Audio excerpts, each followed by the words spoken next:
Greetings from Snake Mountain Boat Works on Thursday, December 28th. New Year's Eve is on the horizon, maybe even closer.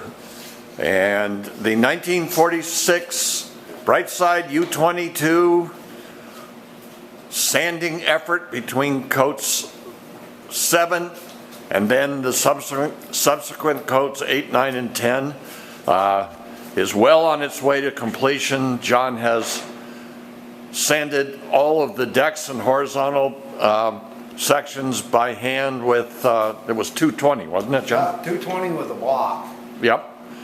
And then the transom was sanded the same way, and before I shut this video down, I'll walk around and give you a look at that. And after that, John tackled the top sides.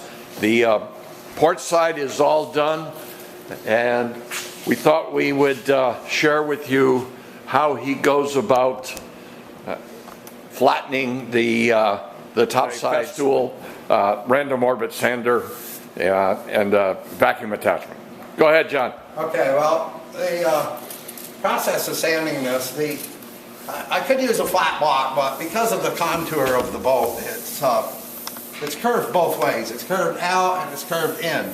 So the flat block doesn't really work as well as the orbital with a nice soft pad follows the contour of the boat. Of course, I've already sanded the boat with a flat board before we stained it and varnished it, so we had all the boards nice and flat to start with. But what you see here is I've gone over it real quick with 220, and what I'm doing is I'm taking down the high spots of the varnish and I'm trying to bring them into the low spots. Of course, if the varnish isn't built up enough and I keep trying to do that, I'll sand right through to the wood finish, which is not good. So what we have to do is put multiple coats on in order to get it smooth.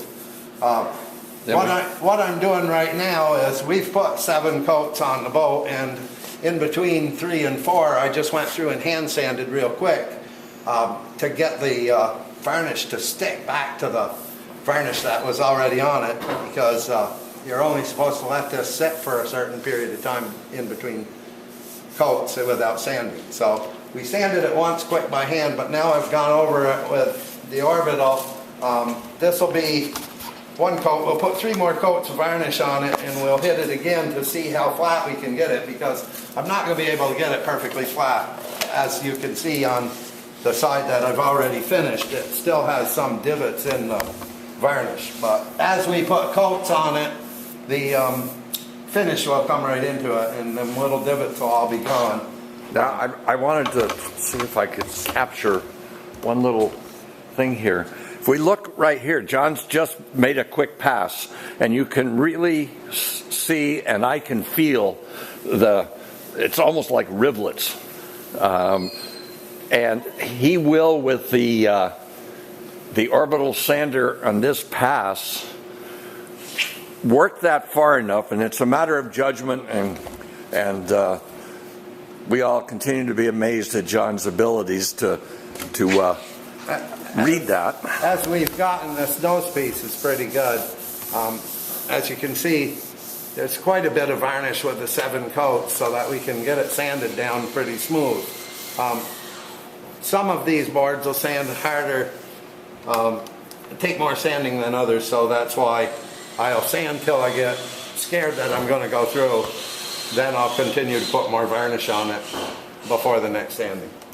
And we won't put varnish on it looking like this.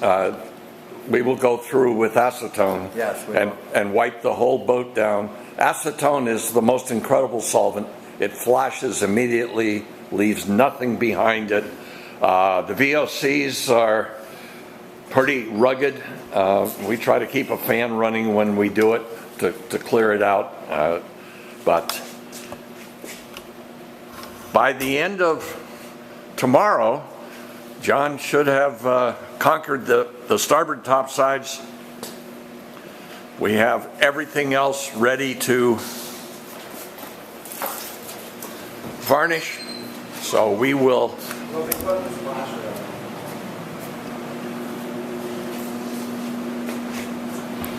be working on the transom And the next step, though, before we begin applying more varnish, is to install the splash rails on both port and starboard. As you can see, there are none there now. But as we approach the end of the year, we also approach when this boat is going to present herself in an increasingly stunning manner. We can't wait for it. We wish you all a happy new year and a great 2018 boating season. Bye-bye for now from Snake Mountain Boat Works.